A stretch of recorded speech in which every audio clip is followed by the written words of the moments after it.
বছরে 2 কোটি বেকারদের চাকরি দিয়ে বলেছিলে, একটাও দিয়েছ? কিন্তু বাংলা গর্বের সাথে বলতে পারে বাংলায় আমরা 2 কোটি ছেলে মেয়ের চাকরি দিয়েছি।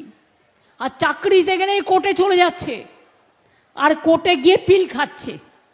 আর পিল খেয়ে যাতে মানুষ চাকরি না পায়, মানুষকে পুরো অবহেলিত হতে হচ্ছে, শোষিত হতে হচ্ছে। কোনো বিচার পাওয়ার জায়গা আজকে নেই। রবীন্দ্রনাথ ঠাকুরের ভাষায় বিচারের বাণী নীরবে নিভৃতে কাঁদে। আজকে মানুষকে পদে পদে ঠক্কর খেতে হয়, ধাক্কা খেতে হয়। আজ দেশে গণতন্ত্র নেই। সংবিধান আম্বেদকরকে মানে না।